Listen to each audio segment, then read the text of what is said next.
Nation Now. I'm Pradeep Nambiar. In this we talk about news affecting the nation, Maharashtra and Mumbai. As we see the way Prime Minister Modi ने कहा कि जिस प्रकार से लोगों ने अपने आप अब की बार 400 पार करना शुरू कर दिया, अब की लोगों ने आर्टिकल 370 राम मंदिर जिस प्रकार जो असंभव था उस चीज को संभव किया. And as the constitution always says that in every system there is a conflict between abiding law and arbitrary power. The test for every democracy, it stands or it falls according to its own choice, whether to give supremacy to the law or to the will of the people, whether to constitute a moral association maintained by duty or a physical one kept together by force. We are joined by our esteemed guest, Pradeep Peshkar Sahab from the Bharatiya Janata Party. Peshkar Sahab, namaskar. नमस्कार नमस्कार. Bharat Soni Sahab from the Indian National Congress. Soni Sahab, welcome to the show. And shortly we'll be joined. Yes. नमस्कार.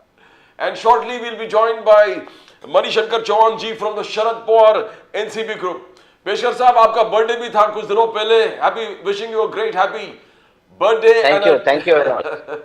Fantastic future in the Bharatiya Janata Party. Sir, we will. Thank you. Yes, Soni Sahab, बोलिए. धन्यवाद sir. Thank you. Soni Sahab was wishing you. Yes. Thank you, Soni sir.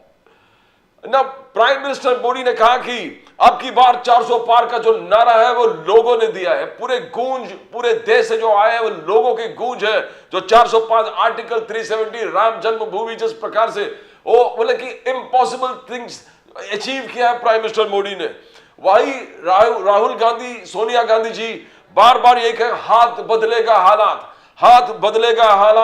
The 5 pillars of justice और 25 guarantee Congress का कहना. Will start with you Peshkar साहब. क्या ये गूंज लोगों का नहीं है, लोगों का है जो अब की बार 400 पार. प्राइम मिनिस्टर मोदी, अमित शाह जी का कहना है कि अपने आप लोग जो असंभव चीज होने लगा है इस देश में 10 साल में जो परिवर्तन हुआ है उसको विश्वास करके लोग ने कहा कि अब की बार 400 पार 370 देखो आर्टिकल 370. बोलिए पेशकर साहब.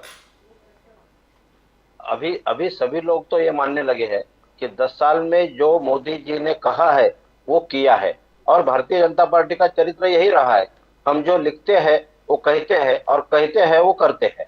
ये इसमें कोई दो राय नहीं है, दोगलापन नहीं है. लेकिन कांग्रेस के बारे में अगर आप तो पिछला पूरा इतिहास निकाल कर देख सकते हैं कि जो कहेंगे वो बिल्कुल करेंगे नहीं. तो मुझे लगता है कि लोगों ने ठाना है कि अब के बार 400 पार, 370 तो बीजेपी के आएंगे, अलायंस पार्टी के बचे हुए 30 आएंगे. तो 400 प्लस का नारा ये पूरी जनता का है, ये मोदी की गारंटी की वजह से मिला है. Fantastic. We'll come to Bharat Soni Sahab from the Indian National Congress. Soni Sahab, you heard Peshkar Sahab. Modi साहब, अमित शाह जी हर मंच पर ये कह रहे कि अब की बार 400 पार, ये लोगों का विश्वास है, मोदी गारंटी पर विश्वास है. But you have differ, Congress differs, Sonia Gandhi differs, Rahul Gandhi differs. बोले कि 5 pillars of justice and 25 guarantees. और आपने कहा कि ये 400 पार जानबूझ के बोल रहे ताकि संविधान को बदलना चाहते हैं लोग. BJP wants to change the constitution. BJP एक deep rooted conspiracy, Sonia Gandhi ji का कहना है. How do you see Soni साहब? Bharat Soni from the Indian National Congress. Sir देखिए, जिस प्रकार से उनको ये कहना पड़ रहा है कि 400 पार, वही अपने आप में उनकी डिफीट एक्सेप्टेड है. क्योंकि देखिए 400 पार कभी आ नहीं सकती, वो मुश्किल से 150-180 के बीच में रहेंगे. क्योंकि सर जो उन्होंने वादे किए थे, जो 2014 और 2019 में जो वादे किए थे, उस वादे को उन्होंने पूरी तरह से निभा नहीं सके हैं. सर देखिए, राम मंदिर और 370 धारा निकालने के अलावा अगर आप सोचेंगे तो देखिए 2 करोड़ नौकरियों का वादा किया था उन्होंने. किसानों की आय दुगनी करेंगे, इसके बारे में उन्होंने कहा था. उन्होंने कहा था कि हर व्यक्ति को, हर भारतीय को घर, सिर के ऊपर छत होगा, यानी हर भारतीय को घर मिलेगा, 100 स्मार्ट सिटीज होगी. ये सारी बातें कुछ करने में वो लोग अभी तक नाकाम रहे, असफल रहे, इसलिए ये जुमलेबाजी करने पड़े. हम तो कहेंगे कि झूठ के बादशाह, नफरत के शहंशाह. अगर वो इस प्रकार की बातें करते हैं तो अपने आप में उन्होंने एक्सेप्ट कर लिया है कि हमारी 400 सीट नहीं आ रही है और किसी भी कारण से उनकी 400 सीट नहीं आ रही है और पहले और दूसरे चरण के चुनाव के बाद तो साफ मालूम पड़ जाता है और इसलिए उनको झूठ का सहारा लेकर झूठी बातें आगे रखने पड़ रही है। You know, I think we are joined by Manishankar Chauhan ji from the Sharad Pawar NCP group. Manishankar Chauhan ji, welcome to the show. You know, Manishankar Chauhan ji, ये बात है, yeah, welcome to the. We are joined by Pradeep Peshkar साहब from the Bharatiya Janata Party, Bharat Soni साहब from the Indian National Congress, and yourself, Manishankar Chauhan ji from Sharad Pawar NCP. BJP. नमस्कार। नमस्कार। नमस्कार। नरेंद्र मोदी जी 400 पार, अब की बार 400 पार। अमित शाह जी का कहना है कि ये हमारा नारा नहीं है, पूरे देश का नारा है, हर कॉमन मैन का नारा है, इस पूरे सिटीजन का नारा है जो वोट करने वाले इलेक्टोरेट। ये रिपोर्ट कार्ड मोदी जी के गारंटी, मोदी जी के guarantee, fifth biggest economy, digital revolution, article 370 abrogation, Ram मंदिर, ट्रिपल तलाक, सर्जिकल स्ट्राइक, यानी लंबा चौड़ा, पेशकर साहब के पास लंबा चौड़ा वो पूरे मोदी जी के फुलफिलमेंट। तो how do you see it Manishankar Chauhan ji, ये नारा जो है अब की बार 400 पार, ये लोगों का नारा है? सर मैं एक बात कहना चाहता हूं, मोदी जी जो भी बात कहते हैं, जितना बड़ा झूठ कहते हैं, बड़े विश्वास के साथ कहते हैं, इस देश की जनता को बड़े विश्वास के साथ उस झूठ को सच कहने की कोशिश करते हैं। आपको मैं बताना चाहता हूं, इसी तरह मोदी जी ने कहा था सबके खाते में 15 लाख रुपए आएंगे, आए क्या? उन्होंने कहा था हर साल 2 करोड़ नौकरियां हम युवाओं को देंगे, दी क्या? दी क्या? नहीं दी ना। इसी तरह किसानों को कहा था उनकी आय दुगनी करेंगे, आय तो दुगनी नहीं हुई, खर्चा तिगुना हो गया, फिर भी मोदी जी हूं नहीं चू नहीं कहते हैं।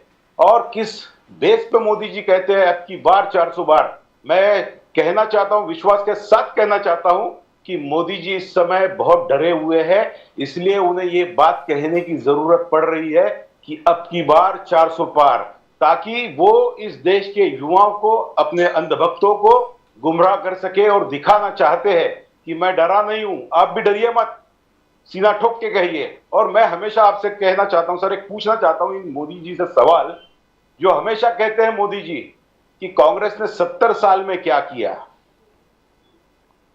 और कभी ये बताना नहीं चाहते कि मोदी जी ने 10 साल में क्या किया। तो मैं आज उन मोदी जी को ये बता देना चाहता हूं, मोदी जी जब आप 6 महीने के थे, उस वक्त इस देश ने एशियाई खेलों का एक शानदार आयोजन किया था मोदी जी। और जब आपकी आयु तकरीबन 4 वर्ष की थी मोदी जी, उस समय कांग्रेस के कार्यकाल में केंद्र शासन, जो केंद्र की सरकार थी, उसने अणुशक्ति केंद्र का निर्माण कर दिया था। और मोदी जी जब आपकी आयु 11 वर्ष की थी, तब इसी कांग्रेस के कार्यकाल में दर्जनों IIM, IIT जैसे विद्यालयों का निर्माण हुआ था। वो वर्ष था 1960 और 1961। मोदी जी लगभग इसी वर्ष 1961 में इस देश ने पुर्तगालों को खदेड़कर गोवा को भारत में सम्मिलित कर लिया था। ये जानकारी आपको होनी चाहिए मोदी जी। मोदी जी जब आप 13 वर्ष के थे, तब इसी कांग्रेस की सरकार ने भाकला नांगड़ा डैम का भव्य निर्माण किया था। इस बात को आप कैसे भूल जाते हो मोदी जी? और आप हमेशा पूछते हो कि 70 वर्षों में कांग्रेस ने क्या किया मोदी जी। और जब आप 14 वर्ष के थे, इस देश में हवाई जहाज असेंबल करने का काम और हेलीकॉप्टर बनाने का काम इस कांग्रेस सरकार के समय में किया गया। मोदी जी जब आप 15 वर्ष के रहे होंगे, तभी इस देश की सेना ने लाहौर तक कूच कर दिया था मोदी जी। और आप हमेशा पूछते हो ये कांग्रेस ने क्या किया। मोदी जी जब आपकी आयु 19 वर्ष रही होगी ना, तब इस देश में तारापुर परमाणु ऊर्जा संयंत्र की शुरुआत हुई थी और भारतीय अंतरिक्ष अनुसंधान संगठन अस्तित्व में आया था। वो वर्ष था 1969। मोदी जी जब आप 21 वर्ष के रहे होंगे जी, अब बहुत लंबा लिस्ट सुना रहे हो आप। जी सर, क्योंकि इसलिए सुना रहा हूं क्योंकि हमेशा मोदी जी गरीबी हटाओ का नहीं सर, मैं इसलिए गरीबी हटाओ का क्या हुआ? 70 साल में गरीबी हटी नहीं ना। अरे सर, तो यार आपने देखा ना कहां से कहां, मैं गिना रहा हूं ना कहां तक पहुंच गए आप जहां जिस देश में जब देश स्वतंत्र हुआ उस देश में एक सुई तक नहीं बनती थी। आज जो मोदी जी हवाई जहाज में जो सफर कर रहे हैं वो किसके कार्यकाल में बना था? क्या वो मोदी जी लेके आए थे? 2014 में हवाई जहाज बनना शुरू हुए थे इस देश में, वो क्यों नहीं बताते आप? और आप बात करते हो बड़ी बड़ी, मोदी जी जब आप 24 वर्ष के हुए थे इस देश में अपना पहला परमाणु परीक्षण किया, वो वर्ष था 1974। याद करिए मोदी जी। और आप हमेशा पूछते हो कांग्रेस ने क्या किया। अरे इतने IIM IIT एम्स बनाए कांग्रेस ने, इतनी संस्थानें बनाई, और आपने सिर्फ और सिर्फ उस संस्थानों को बेचने का काम मोदी जी किया है। और आप हमेशा पूछते हो कांग्रेस ने क्या किया। अरे 10 वर्षों में आपने क्या किया वो तो बताइए। आप नहीं बताते हो। आपने पुलवामा कर दिया वो नहीं बताते, उरई जैसा दुखद कांड जो हुआ वो आप नहीं बोलते हो। और अब आप बोलते हो कांग्रेस ने क्या किया। वाह मोदी जी वाह। आप आने वाले 10 सालों का हिसाब बताते हैं कि हम लोग 10 सालों में ये करेंगे, हम लोग 10 सालों में वो करेंगे। अरे लेकिन पिछले 10 सालों में आपने क्या किया वो तो बता दीजिए मोदी जी।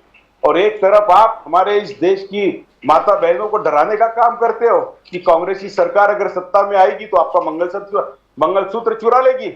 मैं मोदी जी से पूछना चाहता हूं, मोदी जी 55 साल कांग्रेस ने इस देश पे शासन किया, क्या किसी माता बहना का मंगलसूत्र चुराया? एक चोर से बोलता है कि कांग्रेस आएगी तो चोरी कर लेगी। आपको तो चोर आपके भाई ने कहा था, प्रहलाद भाई ने कहा था, हमने देखा सुना। उन्होंने कहा था मोदी जी कि आप तो घर से गहने चुरा कर भाग गए थे, और आप खुद कहते हैं कि आपने हिमालय में भीख मांगी थी। और तब आप मोदी जी जब हिमालय में भीख मांग रहे थे उस वक्त आप शायद 21 वर्ष के थे। उस समय आपको मतदान करने का अधिकार भी इसी कांग्रेस की सरकार ने दिया था मोदी जी। और आप पूछते हो कि कांग्रेस ने करने का अधिकार संविधान देता क्या है। किया। और आप जरा सुन लीजिए, वो संविधान मतदान करने का अधिकार संविधान देता है, ना कांग्रेस देती है। आप माननीय पंतप्रधान, देश के पंतप्रधान होते हैं, उनके बारे में आपको ये लफ्ज यूज करना शोभा नहीं देता। चोर नहीं, क्यों नहीं? मुझे एक बात बताइए, मुझे आपको बड़े मैं कहना चाहता हूँ, मैं आपसे कहना चाहता हूँ तो अच्छा है, इस प्रकार की बात ना करे तो अच्छा है। मैंने आपको याद दिलाया, जो शरद पवार जी है वो कांग्रेस मैंने सिर्फ मोदी जी के शब्द याद दिला दिया तो आपको इतनी मिर्ची लगेगी। अभी आपको इतनी मिर्ची लगने की आवश्यकता क्या है? जब जहां मोदी जी यही मोदी जी थे ना जो हमारे मनमोहन सिंह जी को, जो प्रधानमंत्री जी को कहते थे रेनकोट पहन के नहाते हैं। ये कौन सी भाषा थी? मोदी जी की कौन सी भाषा थी? कनेक्शन प्रॉब्लम विद पेशकर साहब।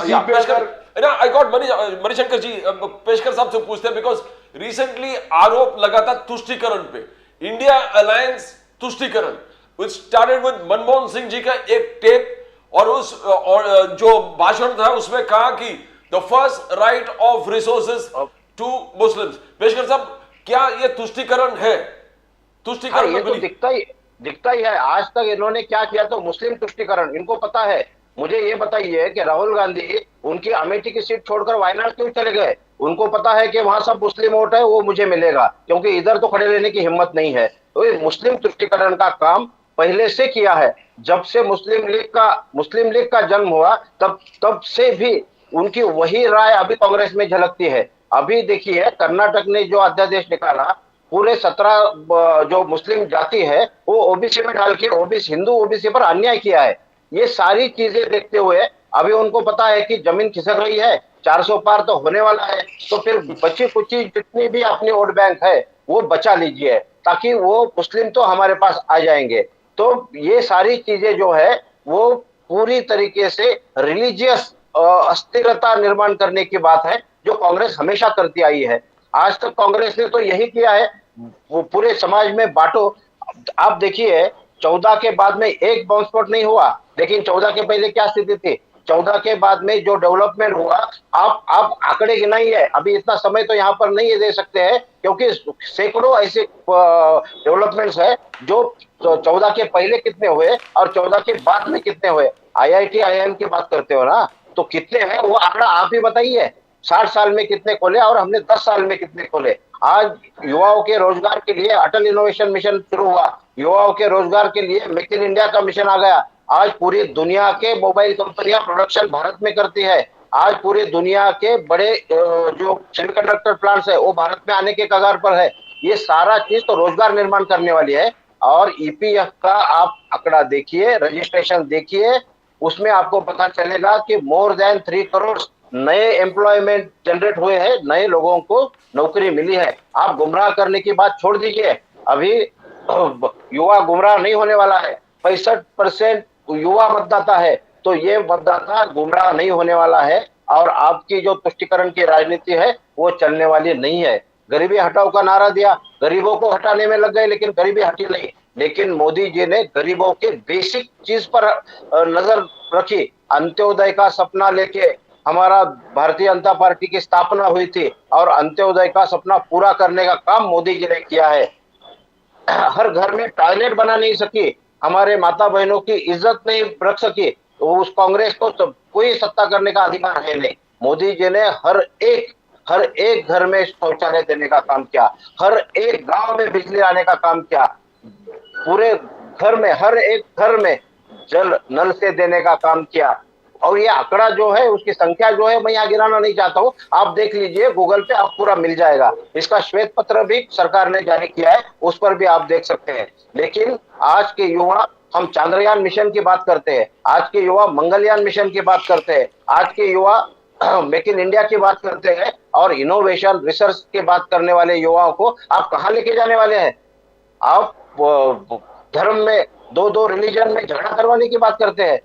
ये कर्नाटक का अध्यादेश क्या कहता है कि फिर मुस्लिमों को धर्म के आधार पर आरक्षण देने का काम हमारा संविधान कभी परमिशन नहीं देता है। लेकिन कर्नाटक सरकार ने गैर संवैधानिक वो जीआर निकाला है, वो केंद्र में खारिज होगा जरूर, लेकिन आज तो निकाला है। तो गलत फहमियां फैलाना और झूठे वायदे करना और झूठी गारंटी देना, ये राहुल गांधी और कांग्रेस का चरित्र रहा है, और इसके जनता इसके झांसे में आने वाली नहीं है। 2 बार तो ये पटकनी खा चुके हैं, तीसरी बार भी खाने वाले हैं। मुझे लगता है कि कम से कम आप सत्ता करने के लिए तो लड़ो चुनाव। आप पूरी तरीके से 273 सीट पर लड़ भी नहीं रहे हो, और आप बता रहे हो कि 400 पार नहीं आने वाले हैं। क्या बात कर रहे हैं?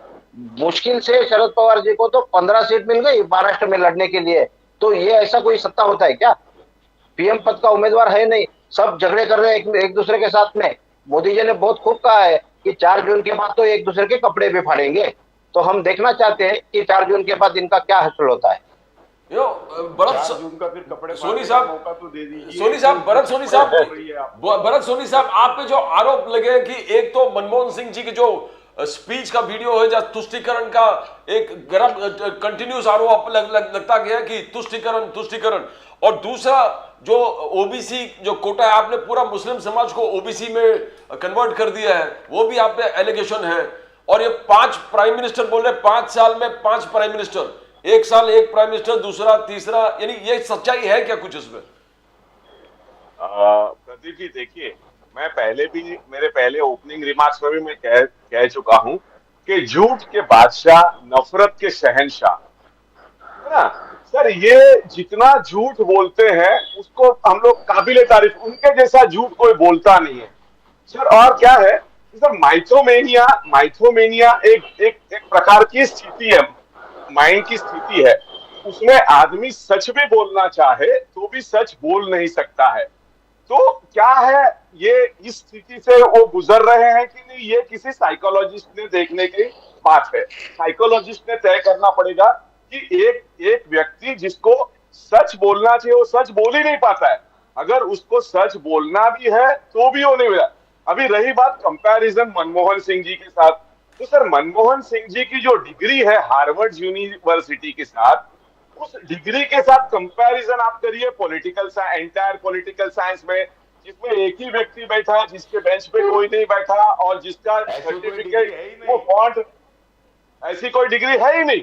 तो उस प्रकार से वो ये सब कंपैरिजन की बात न ही करे तो अच्छा है। अभी मैं आता हूं इनके 10 साल के कार्यकाल के ऊपर। सर इन्होंने आदरणीय शरद पवार, हमारे महाविकास आघाड़ी के और इंडिया अलायंस के हमारे पार्टनर सम्माननीय आदरणीय शरद चंद्र पवार जी के बारे में जो कहा, वो ऐसा मोदी जी खुद उनको गुरु मानते हैं। सर मोदी जी ने खुद बारामती में आके ये कहा था कि शरद पवार जी मेरे गुरु है। आज वो गुरु कहां गए? आज वो तो क्या है क्योंकि मोदी जी को टाइम टाइम पर जिस प्रकार से जिसको जितना यूज करना है उतना यूज करके छोड़ देना है। अभी राज ठाकरे जी भी उसी प्रकार से मिले हुए हैं, देखते हैं राज ठाकरे जी कहां तक जाते हैं उनके साथ में। और दूसरी बात सर इन्होंने युगों की बात की, सर अग्निपथ का क्या हुआ, अग्निवीर का क्या हुआ, आप पेपर लीक के बारे में क्या बात करोगे, आप एमएसपी के बारे में क्या करोगे, आप ओपीएस के बारे में कहते हो, जो किसानों के लिए किसानों के बिल अगर आपके इतने अच्छे थे तो क्यों पीछे लेने पड़े। सर 1% लोग, वो पूरे देश के 70 करोड़ लोगों की आबादी का पैसा लेके बैठे हैं और उनको मिलता है। ये इनइक्वालिटीज ऑफ इनकम है, लेकिन सर इनइक्वालिटीज ऑफ इनकम ये इकोनॉमिक टर्म है, ये उन्होंने समझना चाहिए सर। और आज सबसे बड़ा कांग्रेस का मैनिफेस्टो जो इश्यू हुआ, उस मैनिफेस्टो के ऊपर सबसे पहले कौन बोला, तो हम लोग तो धन्यवाद देते हैं मोदी जी को कि मोदी जी ने जैसे ही कहा कि हमारे मैनिफेस्टो मुस्लिम लीग का मैनिफेस्टो है, धड़ाधड़ डाउनलोड होने लगे और देश में सबसे ज्यादा अगर कोई मैनिफेस्टो डाउनलोड हुआ है तो कांग्रेस पार्टी का मैनिफेस्टो डाउनलोड हुआ है। और सर हमारे अलायंस पार्टनर उद्धव जी ने जो मैनिफेस्टो बनाया है वो देखिए, हमारे अलायंस पार्टनर एनसीपी शरद चंद्र पवार जी ने जो मैनिफेस्टो मिला, हमारे सबके मैनिफेस्टो नजीक करीब सेम मैनिफेस्टो है। हम लोग 5 न्याय की बात करते हैं, 25 गारंटी की बात करते हैं। और सर एमएसपी का हम लोग लीगल गारंटी दे रहे हैं, एमएसपी हम लोग हवाई नहीं है, एमएसपी की लीगल गारंटी दे रहे। और सर हमारी गारंटी कांग्रेस पार्टी की गारंटी है, मोदी की गारंटी नहीं है सर। मोदी की जबान और चाइना का सामान, इसकी कोई गारंटी नहीं है सर। उस प्रकार से हमारा जो मैनिफेस्टो है उसको एक बार देख लिए, और मोदी जी ने जो मैनिफेस्टो किया वो तो उनको आधे दिन में ही निकाल लेना पड़ा, क्योंकि फुस हो गया वो। क्योंकि मोदी जी ने न तो राजनाथ सिंह जी से पूछा मैनिफेस्टो बनाने के लिए, न तो कोर कमेटी से पूछा, उन्होंने तो खुद अपना मैनिफेस्टो बना दिया। और मैनिफेस्टो क्या है, नौकरियां कब मिलेगी 2047 में, ये महिला रिजर्वेशन कब होगा 2047 तक। तो सारा सर सपनों का सौदागर जिस प्रकार से सपने दिखाता है, उसके सपने सर अगले 5 साल में आप क्या करने वाले हैं वो बताइए। लेकिन आप 10 साल कुछ नहीं कर सके तो 5 साल में क्या करोगे sir. Before I ask Manishankar Chauhan, Peshkar साहब you want to respond कि आप नौकरी 2047 में देंगे, आप जो भी करने वाले हो 2047 में करने वाले हो।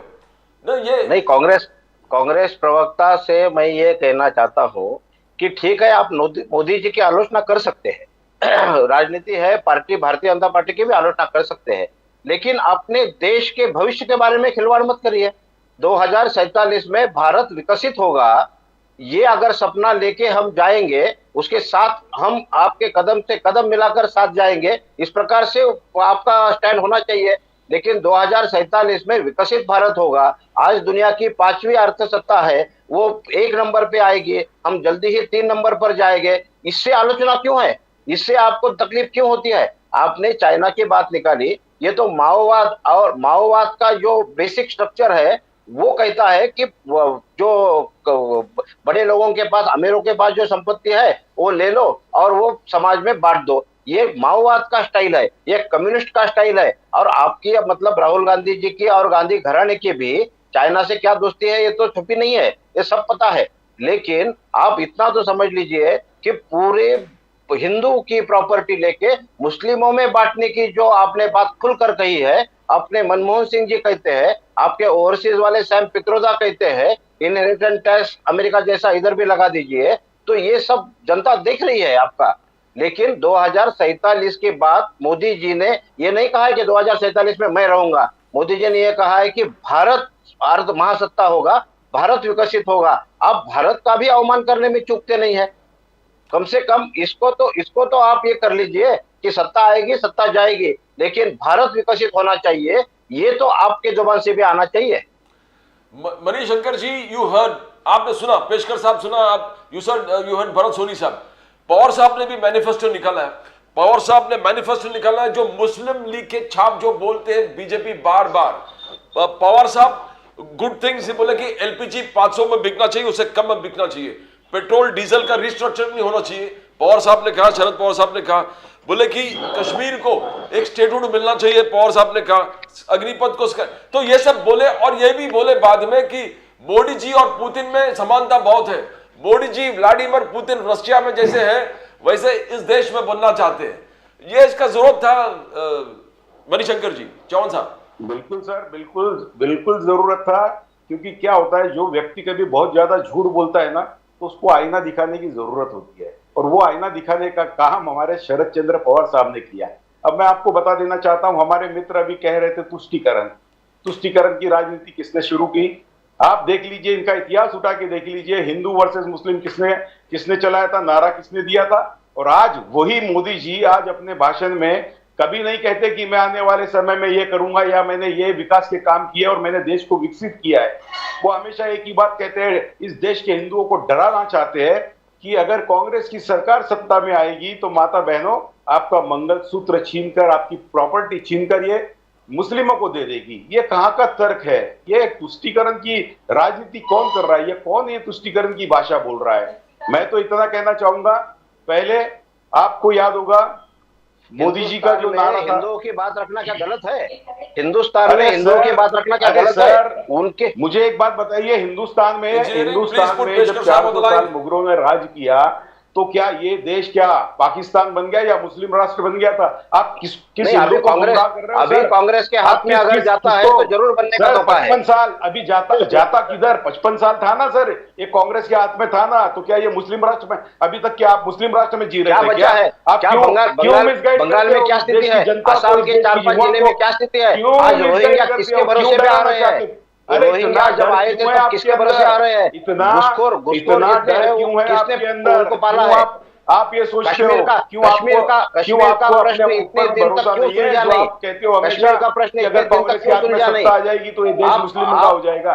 क्यों डरे हुए हो इतना? अरे आप अगर आपको देश के बारे में बात करनी है तो जो अभी आप विकसित भारत की बात कर रहे थे, तो मैं आपसे पूछना चाहता हूं, जब देश आजाद हुआ तब से लेकर जो तरक्की अभी इस देश ने की है, तो वो क्या विकसित नहीं था? क्या विकसित नहीं हुए आप लोग? जो एक सुई जो इस देश में नहीं बनती थी, आज हवाई जहाज तक जा रहे हो, मंगलयान तक जाने की हम बात कर रहे हैं, हमारे देश का युवा वो सपना देख रहा है, तो ये क्या ये विकसित भारत नहीं है?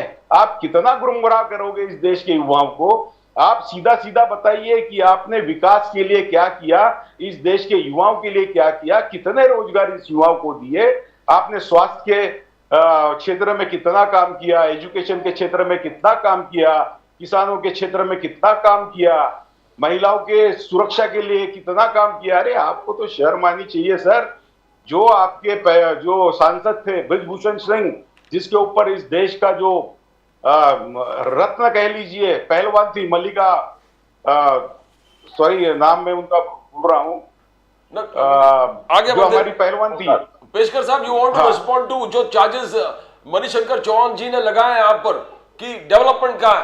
Where is the development? आप तुष्टीकरण बोलते हो, वेयर इज द डेवलपमेंट? नहीं, अभी देखना ही नहीं है इनको देखना भी नहीं है और पढ़ना भी नहीं है। आज इंफ्रास्ट्रक्चर की क्या स्थिति है? आज अपनी इकोनॉमी किस लेवल पर आ रही है? पूरे दुनिया का जीडीपी नीचे जाता है, लेकिन भारत का जीडीपी 7 पर टिका हुआ है। बात की मुझे एक बात बताइए, जब हमारे मनमोहन सिंह जी इस देश के प्रधानमंत्री थे, तब उस समय में पेट्रोल 68 रुपए लीटर था सर, आपको याद होना चाहिए, और 50 रुपए इकोनॉमिक्स पढ़ी है, आप जरा इकोनॉमिक्स पढ़ी है। इन्फ्लेशन आप किधर जा रहे हो सर? अभी मुझे एक बात बताइए, जो क्रूड ऑयल उस समय 138 रुपए बैरल था, उसके बाद में भी पेट्रोल के रेट यहाँ पर 68 रुपए थे, और जो क्रूड ऑयल यहाँ 50 रुपए बैरल पे हुआ, उसके बाद में भी 110 रुपए लीटर में आपने पेट्रोल बेचा और जो 400 रुपए का सिलेंडर था वो 1150 रुपए में बेचते हो। इसका मुनाफा किसको बांटा? नहीं आपने? नहीं, कितना बांटा? अभी इस देश अभी की आपने जनता को सब्जेक्ट कितना अच्छा बांटा? निकाला। खा गए। अभी और आपने आपने सब्जेक्ट तो- अच्छा आपने निकाला। तो एक- जो सब्सिडी, अरे आपने जो तो एक नया बोगस रास्ता कनेक्शन, निकाला। जो बोगस आपने तो कनेक्शन के पैसा खाने साथ का- में जो सब्सिडी का पैसा खाने का एक नया कांग्रेस रास्ता के निकाला, नेताओं की जेब में जाता इलेक्ट्रॉल था। बॉन्ड। अभी जो जब इलेक्ट्रॉल मोदी बॉन्ड जी में आए आपने- तब बोगस आपके कनेक्शन तो पूरे सारे बंद हो खाते गए। ओपन हो गए। डायरेक्ट इलेक्ट्रॉल बॉन्ड बेनिफिट के रूप में ट्रांसफर जो आपने पैसा खाया है, डीबीटी के वो साथ आप में, बताइए ना, इस डीबीटी देश के की साथ में जनता को लोगों को बताइए। सहूलियत मिली। आप कहते थे ना खाऊंगा ना खाने दूंगा,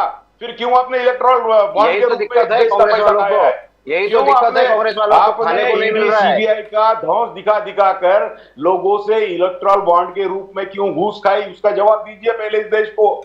और आप बात करते हो विकसित भारत की, ये देश वैसे मनीष ही अय्यर, विकसित ये था। सबसे मनीष ज्यादा अय्यर चौहान जी, ट्रांसपेरेंट, जो सबसे ज्यादा ट्रांसपेरेंट बीजेपी का एक स्लोगन है कांग्रेस जो में भी सुधार लाने की, सुधार लाने की जब बात आई तो ये भी मंजूर है कि उसमें भी सुधार आएगा। इलेक्ट्रॉल बॉन्ड अच्छी बात है, इलेक्ट्रॉल बॉन्ड अच्छी इलेक्ट्रॉल बात है, बॉन्ड एक उजागर हो गई तो ट्रांसपेरेंसी, जान निकल इलेक्ट्रॉल गई आपकी। बॉन्ड एक ट्रांसपेरेंट सिस्टम है, इससे कैश का मतलब चलन बढ़ेगा।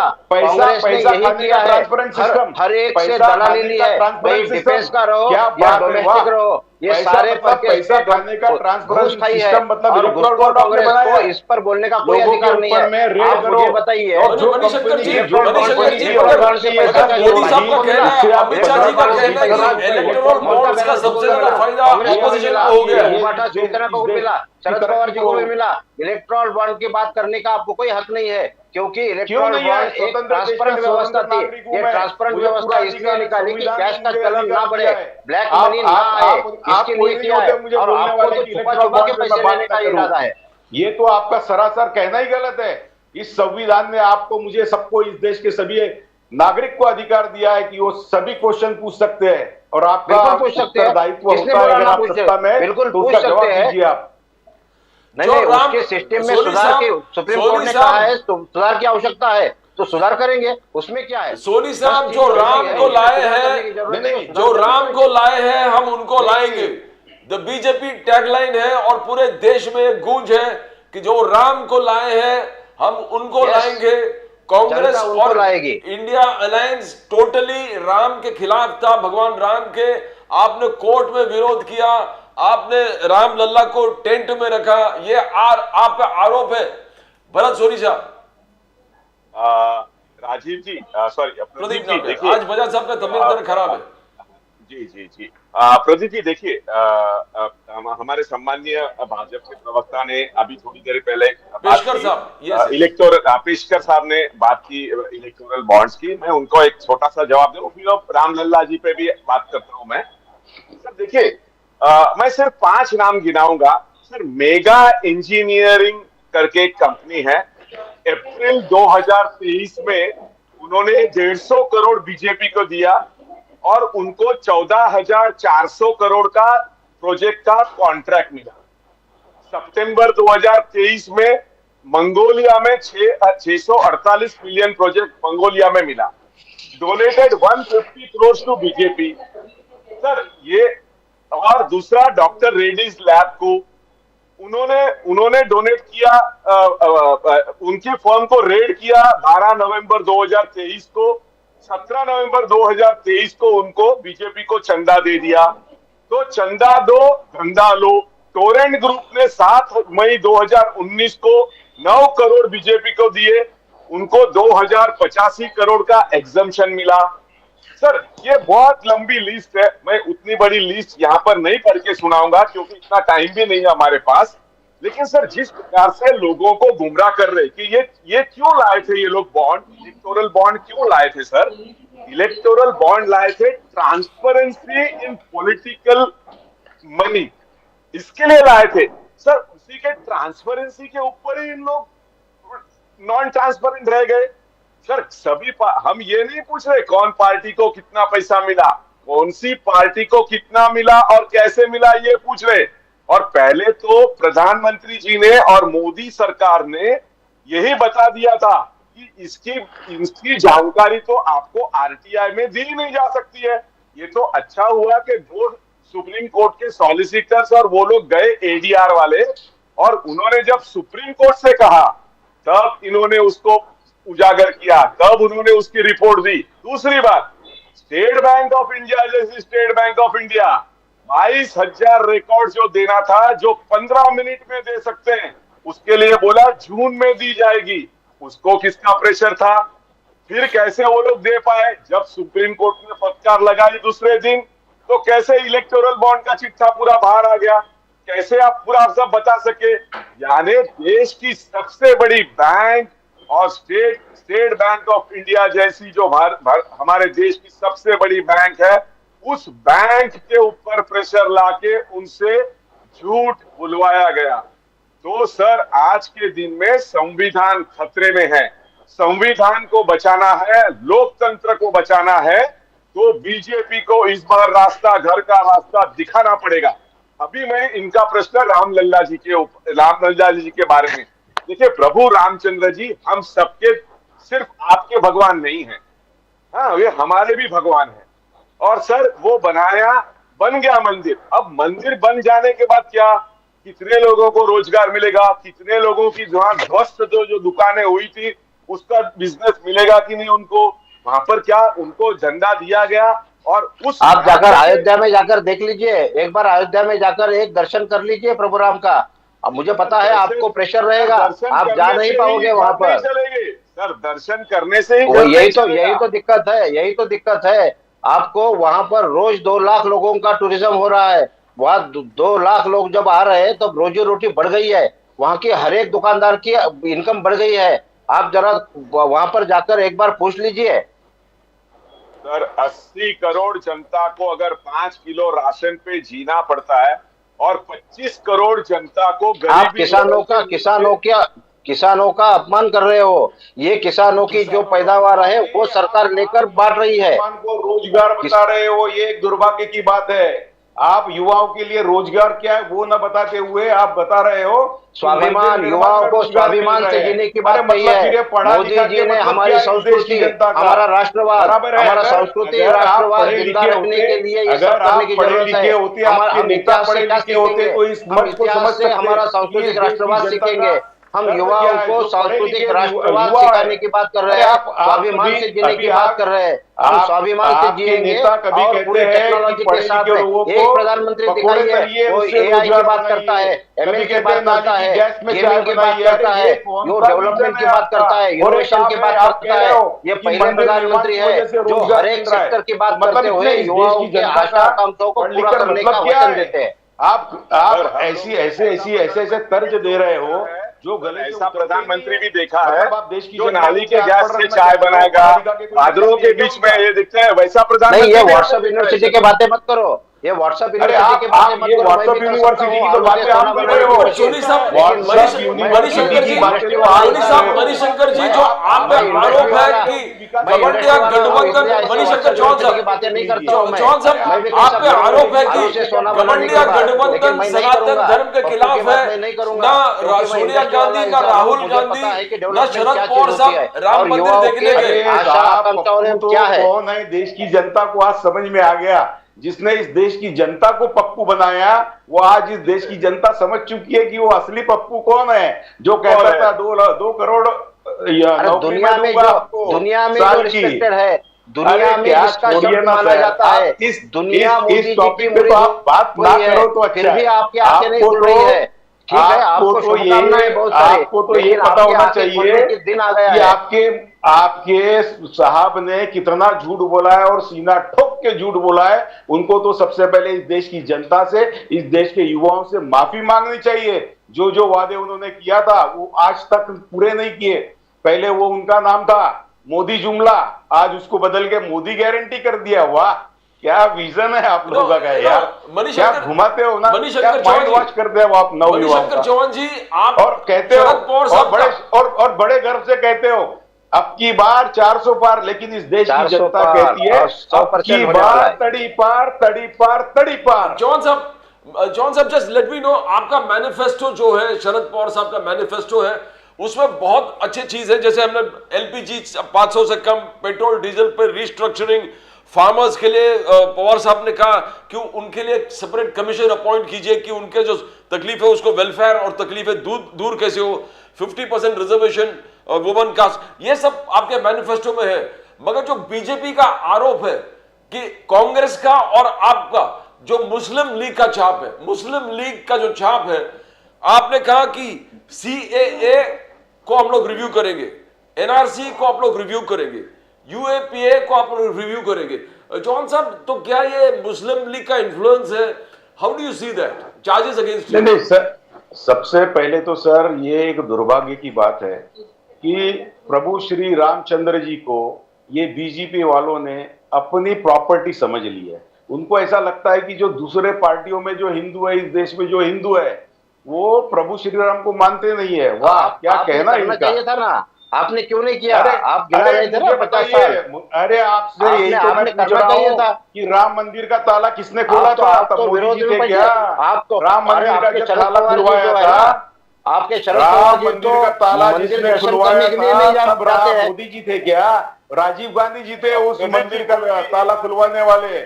और आपके ही सांसद कहते हैं, सुब्रमण्यम स्वामी जी, अगर राजीव गांधी जिंदा होते, फिर से प्रधानमंत्री बने होते, तो ये राम मंदिर का निर्माण उस समय में ही हो गया होता। आप लोगों को ये मौका नहीं मिलता था। ये तो दुर्भाग्य की बात है कि उस समय राजीव गांधी नहीं, की आपको हत्या डर लगता कर दी गई था, है। आपको डर लगता था कि कहीं हिंदू मुस्लिम का राइट न हो, लेकिन मोदी जी ने ये कहा कायदा सुव्यवस्था जो है पूरा लॉ एंड ऑर्डर रखने की जिम्मेदारी सरकार की है। और मोदी जी के नेतृत्व ने ये सिद्ध कर दिया कि कोई हिंदुत्व खत्म हो कोई जाएगा। इस काम से आप डराना चाहते हो, वो सबसे पहले बंद कीजिए। आपको राम हिंदुत्व मंदिर का शांति ठेकेदार से नहीं हो है। गया, हमारे और बाप दादाओं ने इस देश सौभाग्य के से लिए हो गया, बलिदान दिया है। जनता के हमारे सहभाग बाप से राम दादा मंदिर हो कभी गया। आप अभी डरा कभी रहे थे हमारे लोगों बाप दादा ना को कि कभी भाई किसी से दंगे डरे ना होंगे, डरेंगे। ये और होंगे। हिंदुत्व 370 के है, समय हमारे भी ऐसा से हुआ। रहेगा हमेशा। आप डराते ये तो थे आप लोगों लोगों को। को डर है, ये आप लोगों को डर है कि कांग्रेस की सरकार आएगी तो हिंदुत्व खत्म कर देगी। कमाल है नहीं, आपका। वो तो 10 दिखता ही साल है। थे ना। आपने तो अरे मैनिफेस्टो मुझे में लिखा बताइए, है, 10 साल आपने तो 10 साल मैनिफेस्टो आप में फुल लिखा है। मेजोरिटी में डर थे। की बात क्या है? मुझे आपने तो मैं पूरा आपसे मैनिफेस्टो में लिखा है। आपसे और आपके मोदी साहब से एक ही प्रश्न पूछना चाहता हूं। आप 10 साल से सत्ता में थे और फुल मेजोरिटी के साथ में थे। आप हिंदुत्व की इतनी बात करते हो, तो क्यों आपने हिंदू राष्ट्र घोषित नहीं किया इस देश को? क्या धमक थी आपके अंदर हिंदू राष्ट्र घोषित करने की? क्यों नहीं कर पाए आप? और अभी आप हमारे इस युवा को, इस देश की जनता को भड़काने का काम कर रहे हो। सनातन धर्म का, आप सनातन धर्म और हिंदू धर्म का अर्थ पढ़ लीजिए। हमारा वसुधैव कुटुंबकम का नारा है। हम सनातन धर्म के लोग वसुधैव कुटुंब की बात करते हैं। किसी एक रिलीजन की, किसी एक पंथ का अवमान करते नहीं है। आप जरा पढ़िए सनातन धर्म का बेसिक मूल सिद्धांत क्या है, वो पढ़िए। हम दूसरे के ऊपर, दूसरे धर्म के ऊपर कुछ लादते नहीं है, लेकिन अगर कोई हम पर आ गया तो उसको छोड़ते भी नहीं है। बाद में इस देश की जनता को और विपक्षियों को सिखाने को चलिए। आपके नारे बहुत बड़े बड़े होते हैं कि हम ऐसा करेंगे। पहले शुरुआत अपने घर से कीजिए, अपने आप को सुधारने की कोशिश कीजिए। आप क्यों इस देश की जनता को डराना चाहते हो? हिंदुत्व खतरे में, हिंदुत्व खतरे में 400 साल मुगलों ने राज्य किया हम पर, वो हमारे हिंदुत्व खतरे में नहीं ला सकते। आप वही चाह रहे हैं, आप वही चाह रहे हैं फिर से। छत्रपति शिवाजी महाराज ने जो पराक्रम दिखाया, उनकी वजह से आप और मैं हिंदू बचे हैं। आप इतना तो जान लीजिए, मुगलों की बात करते हैं यहाँ पर, मुगलों की बात कैसे करते हैं? टीपू सुल्तान का जयकार करते हैं। क्या हुआ है आपको? महाराज छत्रपति शिवाजी महाराज ने हमें हिंदू रखा है, इनका तो शुक्रिया अदा करो कम से कम। बहुत अच्छा किया छत्रपति आप फिर मुगलों की राज की बात कर रहे हो। जो बोलता हूँ यही तो आपका चरित्र दिखाई देता है। मुगलों का राज, मुगलों का राज, वही वो कहते हैं। आज मस्जिद से बात करा जा रहा है कि हमारा देश है, हमारा देश है। लेकिन राहुल गांधी, पेशकर साहब, I got Manish Shukla Maharaj ji I'll come back to you now. उल्टी सीधी बात कर रहे थे, तब आपका हिंदुत्व आपको याद नहीं? छत्रपति शिवाजी महाराज उस समय कहाँ चले गए थे आप? आपके मुंह में क्या किसी ने टाके लगा दिए थे? आपने क्यों उस राज्यपाल को नहीं रोका? मैं उनको पूछता हूं, अभी बहुत ही इंपॉर्टेंट इशू है कि राहुल गांधी जी ने कहा कि 1% ऑफ 1% लोगों के पास 40% इस देश के वेल्थ है। तो राहुल गांधी जी ने कहा कि वेल्थ रिडिस्ट्रीब्यूशन होना चाहिए, वेल्थ रिडिस्ट्रीब्यूशन होना चाहिए। मगर मोदी साहब ने कहा कि ये एक्सरे मशीन जो जाएगा हर गांव, हर गली में जाएगा, हर गांव में जाएगा, हर घर में जाएगा, और वहां मंगलसूत्र और स्त्रीधन को देखेंगे और उसको सरकार अपना कब्जे में ले लेंगे। पेशकर साहब, क्या कांग्रेस का एक्यूजेशन आप पर है कि आप उसको तोड़ मरोड़ के पेश कर रहे हो? राहुल गांधी जी का बोलिए। तो इनका चरित्र क्या है देखिए ये तुष्टिकरण की राजनीति डायरेक्ट नहीं करते हैं, वो स्लो पॉइजनिंग की बात है। वहां बैठ के बाहर बैठे हुए हैं, सुनिए अभी चौहान साहब सुनिए, बाहर बैठे हुए सैम पित्रोदा कहते हैं इनहेरिटेंस टैक्स लगना चाहिए। अगर पिताजी ने पूरे दुनिया जिंदगी भर, उसके बाद में बात कीजिए आप, आपके नेता, अरे भाई सुन लीजिए ना चौहान साहब, सुन लीजिए। मणिशंकर जी, I'll come back to you। Chauhan जी, मैं आपके पास आता हूँ। सुनने के लिए बोलिए, अभी क्या कर सकते हैं, किसी को भी नहीं सुनने आएगा। चौहान जी एक बार सुन लेते हैं क्या पेशकर साहब बोल रहे हो, क्या है वो रीडिस्ट्रीब्यूशन ऑफ वेल्थ। चरित्र, प्रदीप जी, ये चरित्र वाली बात इनके मुंह से शोभा नहीं देती है। मैं आपके पास ठीक है ना, बाद में आपका जो आपके पास आता है जो आप बोलिए। हनन करता है वो चरित्र की बात करता है, फिर उसमें क्या सुनेंगे प्रदीप जी? या मैं आपके पास आ रहा हूँ, वो विषय में आ रहा हूँ। पेशकर साहब बोलिए ना, वो redistribution of wealth, x ray machine redistribution of wealth का उनका फॉर्मूला क्या है? जो यूएसए में लगा हुआ इनहेरिटेंस टैक्स है, वो टैक्स इधर लगाए, और उसको वो क्या कहता है कि जब पिताजी पूरी जिंदगी भर कुछ कमाएंगे और वो मृत्यु होने के बाद में बच्चों में पूरी प्रॉपर्टी आज जैसे ट्रांसफर होती है वैसे होगी नहीं, 55% जो प्रॉपर्टी है वो सरकार जमा हो जाएगी, और उससे ज्यादा फिर सरकार में जो प्रॉपर्टी आएगी उस पर माननीय मनमोहन सिंह पूर्व पंतप्रधान जी ये कह चुके हैं ऑलरेडी कि पहला हक मुस्लिमों का है, तो मतलब ये सब मुस्लिमों में बांट दिया जाएगा। इसमें कहां पे छुपाने की बात आ गई और यहाँ पे किसने तोड़ मरोड़ने की बात आ गई? ये तो सीधा सीधा उन्होंने बोला ही है, उनके ही लोग बोल रहे हैं। तो और राहुल गांधी कहते हैं कि इनइक्वालिटी की बात करते हैं, आज तक गरीबी हटाओ की बात की, अब इनइक्वालिटी के बाद जो चाइना सिद्धांत है, ये माओवाद और आतंकवाद का सिद्धांत है, ये जो नक्सलाइट मूवमेंट है उनका ये सिद्धांत है कि अमीरों के पास से छीनो, उनको मारो और गरीबों में बांटो। ये जो चीज है ना, गरीबों को ऊपर उठाने की बात मोदी जी कहते हैं, उनके हाथ को काम देने की बात कहते हैं, उनके युवाओं को रोजगार देने की बात कहते हैं, लेकिन ये क्या कहेंगे, करेंगे कुछ नहीं, और अमीरों की संपत्ति ले लो और मुसलमानों में बांटो। ये कहने में तो इनको शर्म नहीं आ रही है, और फिर भी ये कहेंगे कि हमारा चरित्र क्या है। जो मंगलसूत्र और स्त्रीधन, मंगलसूत्र और स्त्रीधन, कांग्रेस कह रहा है कि हमारा मैनिफेस्टो में है ही नहीं कि वो उसको छीनना है। समझना चाहते हो क्या पेशकर साहब? पेशकर साहब, वो मंगलसूत्र और स्त्रीधन भी टैक्स के ऊपर जवाब दे दूं? हाँ बोलिए बोलिए बोलिए बोलिए, उसके बाद में मणिशंकर जी। प्रदीप जी, हमारे सम्मानित मित्र पेशकर साहब, प्रदीप पेशकर जी ने इनहेरिटेंस बात के ऊपर बात की। उन्हें शायद एक्चुअली उन्होंने पढ़ा नहीं है इनहेरिटेंस टैक्स के बारे में सैम पित्रोडा जी क्या बोले थे। सैम पित्रोडा जी का जो अप्रैल 24 का जो स्टेटमेंट है वो यूएस के स्टाइल को वो बता रहे हैं खाली, उन्होंने ये नहीं कहा कि यहां पर लागू करना है। और दूसरी बात सर, लागू करने के लिए मोदी गवर्नमेंट ने कब कब प्रयास किए? 2014 में, 2017 में, 2018 में अरुण जेटली जी इसी का बात कर रहे थे, लेकिन ये लोग लागू नहीं कर पाए। और दूसरी बात सर देखिए, ये रिमार्क भी किसके अनुसंधान में थे? जब प्रधानमंत्री जी जालोर और बांसवाड़ा में बोले कि कांग्रेस एक सर्वे करने वाला है, और वो सर्वे क्या है, इनको ना राहुल गांधी की एक्सरे मशीन से बड़ा इनको तकलीफ होता है, क्योंकि वो कास्ट सेंसस की बात करता है। तो बोलता ऐसा एक्सरे मशीन लाएगा जो किसी महिला के गले में मंगलसूत्र वो देख पाएगा। सर, इनको शर्म आनी चाहिए प्रधानमंत्री जैसे व्यक्ति को ऐसे शब्द इस्तेमाल करने की। मंगलसूत्र ये हमारी भारतीय महिला का पति के और सौभाग्य का प्रतीक है। कम से कम आपको आपके घर में मंगलसूत्र का ये नहीं पता होगा, लेकिन कम से कम हमारी माँ बहनों, देश की महिलाओं का तो अपमान मत करिए उनके मंगलसूत्र पे नजर डाल के। सर, तो उसके अनुसंधान में वो बोले थे कि जो मंगलसूत्र महिलाओं का है वो, और ट्राइबल लोगों का जो सिल्वर है वो, और land and cash of government employees that will be confiscated, ऐसा कहीं भी नहीं कहा है सर। ऐसा अगर कहा है तो बताइए आप उसको ब्लैक एंड व्हाइट के अंदर। लेकिन मोदी जी के पैर के तले धरती खिसक गई है। दूसरे चरण के चुनाव के बाद उनको पता चल गया है कि वो 400 पार तो है ही नहीं, 150 पार भी होगा कि नहीं, इसकी अभी उनको मशक्कत करनी पड़ेगी। इसलिए और भी नया देखिए सर, थोड़े दिन के बाद मोदी जी 4 जून को मिलते हैं, सोनी जी 4 जून को मिलते हैं, 4 जून को। सर एक मिनट सर, मोदी जी इसके बाद आने वाले अभी 2 चरण ही हुए, 3 चरण के अंदर कहीं कोई मीटिंग में रो न दे तो आप देख लेना, वो रोएंगे भी शायद सर, और आंसू निकालेंगे और बोलेंगे कि मैं ओबीसी हूं, मैं सब। जब वो ओबीसी की बात करते, हम जातिगत जनगणना की बात करते हैं तो बोलते जातिगत जनगणना नहीं होनी चाहिए। बोला भारत में दो ही जाति है, एक अमीर और गरीब।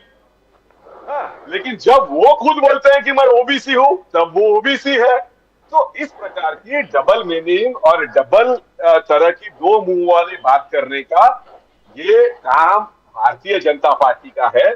सर, राजीव जी ने 1985 के अंदर एस्टेट ड्यूटी जो टैक्स था वो राजीव जी ने हटाया सर, और उस टाइम पे प्रधान फाइनेंस मिनिस्टर विश्वनाथ प्रताप सिंह जी थे। तो कांग्रेस कभी ऐसा इनहेरिटेंस नहीं लगाएगी। आप झूठ मत बोलिए और झूठ की वकालत मत करिए। तो ये देखिए, हमारे राहुल जी जो कुछ भी बोलते हैं ना, उसको हमें कहीं डिफेंड नहीं करना पड़ता क्योंकि वो सच्चाई बोलते हैं। लेकिन आप लोगों की तकलीफ ये है कि वो मोदी जी जो झूठ बोलते हैं उसको आपको सच बताना पड़ता है, वो आपका काम हो जाता है। हमें देखिए, हम सर बीजेपी के कार्यकर्ताओं के साथ, जब बीजेपी बनी 1980 से, तब से हम उनके, हमारे बच्चे अच्छे अच्छे भाव है। लेकिन भक्त बोलते हैं कि 2014 में ये देश बना, देश आजाद 2014 में हुआ। 2014 के बाद इसके अंदर सर 5 घरों में टेलीफोन नहीं था 1947 में, लेकिन वो बोलते हैं 2014 में आया। और वो एक संभ्रांत महिला है, वो बोलती है नेताजी सुभाष चंद्र बोस पहले प्राइम मिनिस्टर थे। अब आप बोलो ऐसा आदमी, ऐसे व्यक्ति आपके उम्मीदवार है, चौहान साहब ने ये राष्ट्रवाद और राष्ट्र सुरक्षा में, राष्ट्रवाद और राष्ट्र सुरक्षा में वहां क्या बीजेपी का कहना है कि यू हैव टू स्कोर, वहां पर आपका डेफिसिट है, डेफिशिएंसी है, लोग विश्वास नहीं करते। 26/11 का रिटेलिएशन हुआ नहीं है। जयशंकर जी बोले कि रेस्पॉन्स टू टेरर, वो मोदी जी ने दिखाया कि सर्जिकल स्ट्राइक, बालाकोट स्ट्राइक, बोले ये कांग्रेस कर नहीं पाए। तो ये डेफिसिट किस प्रकार से देखते हो सोनी साहब? सर मेरे को है कि पेशकर साहब को है? नहीं, आप बोलो, मैं पेशकर साहब के पास भी जाऊंगा। If you want to say, और we like Manishankar ji to, आप बोलना चाहोगे राष्ट्र सुरक्षा और राष्ट्रवाद पर? सर, राष्ट्र सुरक्षा और राष्ट्रवाद के ऊपर हमारी नीतियां साफ है। सर, चाइना के अंदर जो झूठ बोल रहे हैं सर, अभी देखिए मोदी जी आने के बाद हमारे पड़ोसी जितने भी राज्य है वो हमारे दुश्मन बने बैठे हुए हैं। सर वो हमारे सर हम लोग दुश्मन नहीं बनाना चाहिए ना सर, एरिया में हम लोग हमारे नेबर्स को दोस्त बना के रखना चाहिए। सर पहला हमें कौन, आज हमारे आसपास जितने पड़ोसी राज्य है वो सभी हमारे दुश्मन बने हुए, हम अपनी बाहें बता रहे सर हर जगह पे। हम सर अगर जो युद्ध हुआ तो हमारे लोग भी मारे जाएंगे। सर जिस पार्टी ने उसके 2 प्रधानमंत्री अगर खोए हैं, असैसिनेशन हुआ है उनका टेररिज्म के कारण, उनको मालूम है कि जान देने की नौबत जब आती है खुद पर तो क्या गुजरती है उस परिवार को, हमें सही मालूम है। सर इसलिए सबसे हम लोग शांति प्रिय चाहते हैं आजू बाजू पड़ोस से। इनकी लाल आंख चाइना को दिखाना है, चाइना अंदर कितना घुसा हुआ है, बोला कोई घुसा ही नहीं है, न कोई घुसा न कोई आया, अंदर वो कितने किलोमीटर चला आया उसके बारे में मौन है सर। तो ये उस हिसाब से ये बातें नहीं होती है राष्ट्रवाद की और जो स्टेट के जो बॉर्डर्स को डिफेंड करने की। मणिशंकर चौहान साहब, you want to speak something on राष्ट्रवाद और राष्ट्र सुरक्षा। बीजेपी का क्लेम है उस पर कोई चैलेंज नहीं है, नो कॉम्प्रोमाइज। मोदी जी ने सिद्ध कर दिया सर्जिकल स्ट्राइक, बालाकोट स्ट्राइक से कि यहां देश सुरक्षित से मोदी साहब के हाथों में है। मणिशंकर चौहान साहब। सर आप मोदी जी सर्जिकल स्ट्राइक, बालाकोट आपको और देश को गिनाते हैं, लेकिन मोदी जी ये कैसे भूल जाते हैं, ये वही कांग्रेस की सरकार थी जिसकी प्रधानमंत्री स्वर्गीय इंदिरा गांधी जी थी, जिसने पाकिस्तान के 2 टुकड़े करके बांग्लादेश को बना दिया था।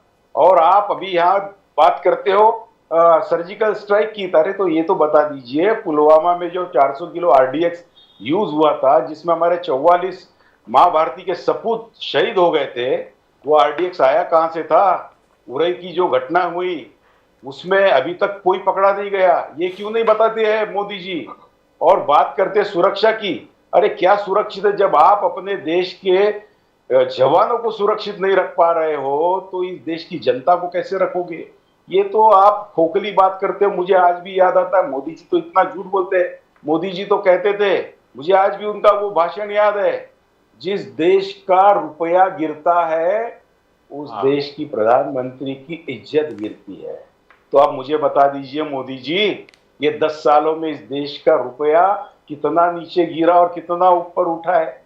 आप समझ लीजिए आपकी इज्जत कितनी उठी है और कितनी गिरी है। और आप अगर आपको अपने आप पर विश्वास है तो हमेशा तुष्टीकरण पे क्यों आ जाते हो? आप जो भाषण दे रहे हो हमेशा क्यों मुस्लिम को बीच में लाते हो? आप अपने विकास गिनाइए ना, कि आपने 10 साल जैसे जो किया है काम, वो गिनाइए जनता के बीच में। मुझे आज भी याद है, मोदी जी ने जब नोटबंदी, कहते हैं मोदी जी, मैं तो कहता हूं कि मोदी जी ने इस देश की नसबंदी कर दी थी। जो एक तानाशाह फरमान उन्होंने, एक तुगलकी फरमान इस देश पर लाद दिया था, नोटबंदी उर्फ वो नसबंदी कर दी थी जो इस देश की, उसमें इतने हजारों लोग मर गए। उसका गुनहगार कौन है? मैं तो कहता हूं कि मोदी जी पे गुनाह दाखिल होना चाहिए। जितने लोग मरे थे उस समय, ये आनी बानी नहीं तो और क्या है। और मोदी जी ने यह भी कहा था गोवा में खड़े होकर, मुझे 50 दिन दीजिए, उसके बाद में आप मुझे भर चौराहे पे लटका देना। अब फिर क्यों मोदी जी और 5 साल मांगना चाहते हैं? ऐसा क्या आ गया? आपने तो 50 दिन में तो कुछ किया नहीं, फिर अभी और 5 साल मांगते हो, इमोशनल करते हो देश की जनता को। हिंदुत्व खतरे में हो, ये दिखाना चाहते हो इस देश के युवाओं को, जनता को। और अभी 2 चरण हुए हैं, ये चौथा और 5वां चरण आएगा तो मैं दावे के साथ कहता हूं मोदी जी इमोशनल होकर रोना शुरू कर देंगे। वो तो हमेशा उनकी आदत है, वो बहुत भावुक हो जाते हैं, क्योंकि उनको पता है इस देश की जनता बहुत भावनिक है। जितना हम रोएंगे धोएंगे तो इस देश की जनता हमारे पे उतना रहम करती है, ऐसी उनकी सोच है। लेकिन इस बार ना कोई 400 पार है, सिर्फ इस बार तड़ी पार है। पेशकर साहब, आपके जो गरीब कल्याण योजना की लिस्ट है, शायद कोई बिलीव नहीं करे। जो आप पीएम किसान सम्मान बोलते हो, पीएम प्रधानमंत्री आवास के बारे में बात करो, 4 करोड़, आयुष्मान कितना 12 करोड़, उज्ज्वला उतना ही 11 करोड़, हर घर नल से जल, हर घर शौचालय, स्वच्छ भारत, 80 करोड़ लोगों को ration, direct beneficiary transfer 35 lakh crore. तो पेशकर साहब, क्या आप फेल हुआ कन्विंस करने में लोगों को? ये सब किया है आपने पेशकर साहब? लोगों के पेट खाली है और शौचालय खुलवाए जा रहे हैं। Peshkar, engineering we can't hear Peshkar, Pradeep Peshkar ji. Engineering, can we get Pradeep Peshkar जी?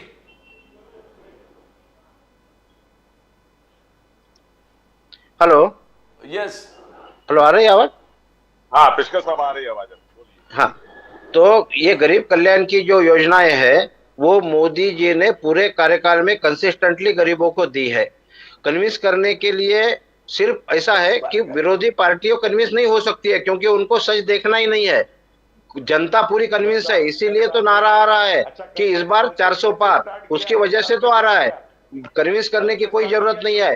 पंतप्रधान आवास योजना ले लो, डीबीटी का ले लो, शौचालय की बात करो, आप गरीब कल्याण में किसान समृद्धि सम्मान निधि की बात करो, ये सारी चीजें लोगों के जहन में बैठी है कि ये हमें मोदी जी ने दिया है।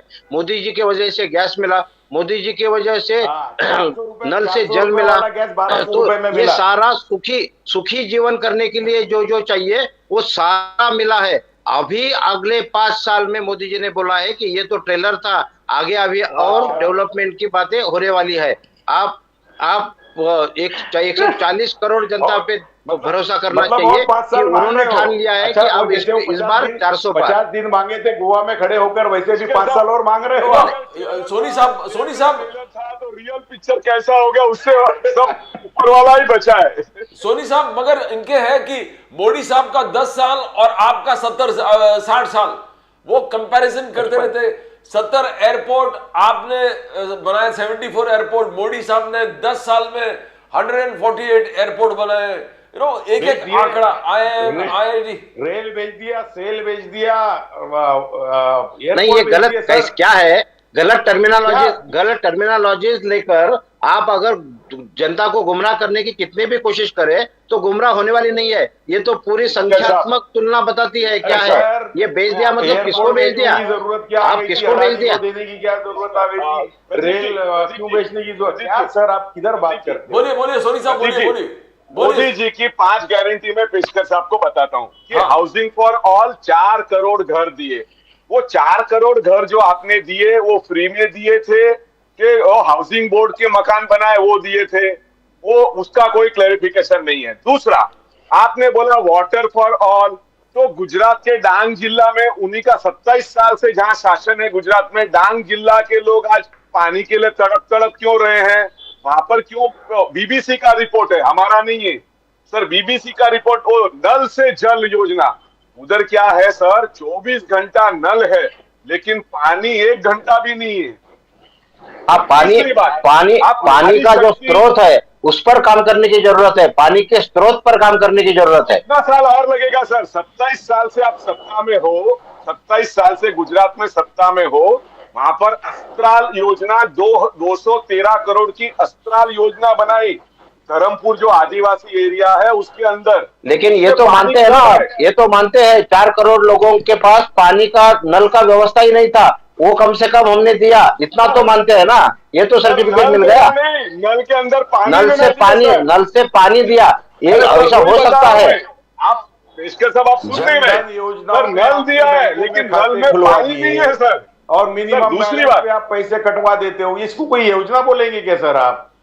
उज्ज्वला योजना आप बोलते हो और 400 रुपए वाला सिलेंडर 1200 रुपए में जाता है, इसको कोई योजना बोलोगे क्या? कैसे महंगाई को आप विकास समझ चुके हो क्या? सोचिए सर, ऐसे मिडिल क्लास आदमी आप सोचिए कि मेरे को 400 रुपए में सिलेंडर मिल रहा था, मोदी जी के आने के कारण मेरे को क्या, मेरी तो आपने वो भी ले ली, वो क्या सब्सिडी मिलती थी वो भी सरेंडर करवा दी सर। और उज्ज्वला योजना के अंदर आपने जितने कनेक्शन दिए हैं उस कनेक्शन के ऊपर लकड़ी डाल के वो लोग जला रहे, क्या वो देखिए सर। आप वस्तुस्थिति पे आइए ना sir. we'll come to the final phase of the program. आप लास्ट वर्ड बोलिए सोनी साहब। he is very, Pradeep Peshkar ji is very clear, 400 पार। मोदी साहब ने बोला 370 और बाकी मिलके 400 पार। सोनी साहब, आई वांट टू अंडरस्टैंड, आप 272 या 274 कैसे पहुंचेंगे? Because we want to know that, एक लोग को चेंज का विश्वास होना चाहिए। How do you see that Soni साहब? सर देखिए हम लोगों का जो इंडिया अलायंस जो है, इंडिया ब्लॉक, इंडिया गठबंधन, आप जो कहे वो, उसकी हमें 180 सीट्स आ रही है सर। अभी के हिसाब से 180 सीट्स आ रही है और ये लोग 150 के कम है सर। एक बार 180 सीट्स आ जाइए, कितने बीजेपी के लोग इंडिया गठबंधन की तरफ चले आए? वो तो कांग्रेस ही है, पहले कांग्रेस में ही थे वो। और कितने लोग को प्रेशर से सर कितने लोगों को धाक धमकी जोर जबरदस्ती पार्टी ज्वाइन कर, पैसा ले, नहीं तो इधर आ जा, ये 3 टाइप की जो बातें हुई सर। महाराष्ट्र में क्या हुआ सर? हम दूर क्यों जाते? महाराष्ट्र लाइव एग्जांपल, आपने जिसका पार्टी का चुनाव चिन्ह ले लिया, उसका नाम ले लिया, अरे वो उसके पिताजी का नाम भी यूज नहीं कर सकता। अरे कहां की राजनीति है सर?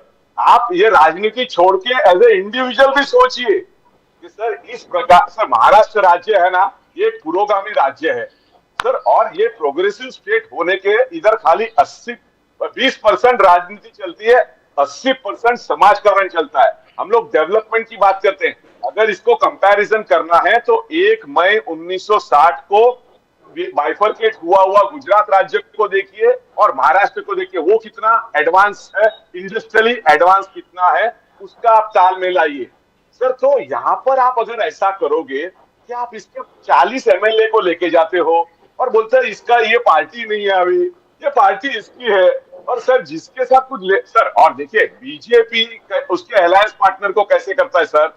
आज बीजेपी सत्ता में महाराष्ट्र में है तो शिवसेना के ऊपर बैठ के आई और है सर। उसने उसके अलायंस पार्टनर को, हम लोग देखो राष्ट्रवादी कांग्रेस पार्टी शरद पवार जी की और कांग्रेस पार्टी अभी भी उद्धव जी के साथ खड़ी है, अभी भी उद्धव ठाकरे जी को अपना नेता मानती है।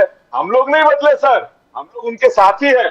तो सर 400 पार का नारा कुछ नहीं है सर, ये आप तो Soni sir, you are saying Congress will on its own get 180 seats. Soni sir, Yes.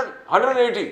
Okay. Yes अच्छा, मणिशंकर चौहान जी, अभी चौहान साहब बात कर रहे थे कि आपका पार्टी, पवार साहब का पार्टी तोड़ दिया, बारामती को तोड़ दिया, फैमिली को तोड़ दिया, पर पवार साहब को उलझा दिया है बारामती में। नहीं तो पवार साहब इज अ नेशनल लीडर, तो कैसे, क्या पवार साहब को सचमुच उलझा दिया है पश्चिम महाराष्ट्र में?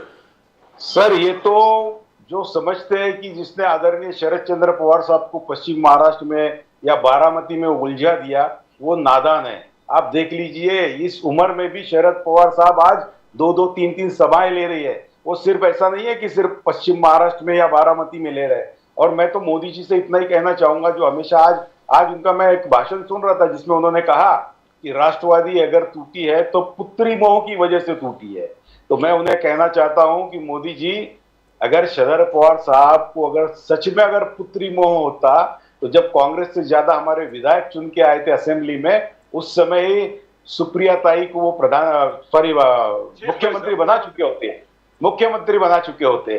तो ये कहाँ का आप एलिगेशन करते हो हमारे शरद पवार साहब पर? उन्होंने तो हमेशा इस देश हित के लिए सोचा है, इस महाराष्ट्र के हित के लिए सोचा है, किसानों के हित के लिए सोचा है। जब वो कृषि मंत्री थे, तब मुझे आज भी याद है कि 70,000 करोड़ मनमोहन सिंह जी की सरकार थी, तो उसमें कैबिनेट में चर्चा करके 70,000 करोड़ उन्होंने बिल माफ करवाया था इस देश के किसानों का, इस महाराष्ट्र के किसानों का। और आज तो मोदी जी किसानों के बिल माफ नहीं करते। जो उनके मित्र है, उनके 16 लाख लोन माफ, 16 लाख करोड़ माफ कर दिए सर उन्होंने। तो ये किधर से मोदी जी को, मैं तो कहता हूं सर कि मोदी जी अभी शायद एक हो सकता है, कभी कभी होता है व्यक्ति जब उम्र थोड़ी बढ़ती है तो उम्र का तकाजा भी होता है, तो उस समय क्या कहता है। और seats, you think NVA will sweep Maharashtra? आपका कहना है कि पवार साहब, Uddhav ji and Congress will sweep Maharashtra, आपका कहना है? सर आज जो 2 चरणों में जो चुनाव हुए हैं, मैं आज आपको दावे के साथ कहता हूं, आपका चैनल है और हम लोग हैं, 4 जून को मिलेंगे, उस समय आप देख लेना, ये महाराष्ट्र से 2 अंक भी तक बीजेपी नहीं पहुंचेगी। इतना क्लीन स्वीप इस देश की जनता, इस महाराष्ट्र की जनता उनको देगी, ये दावे के साथ मैं कहता हूं।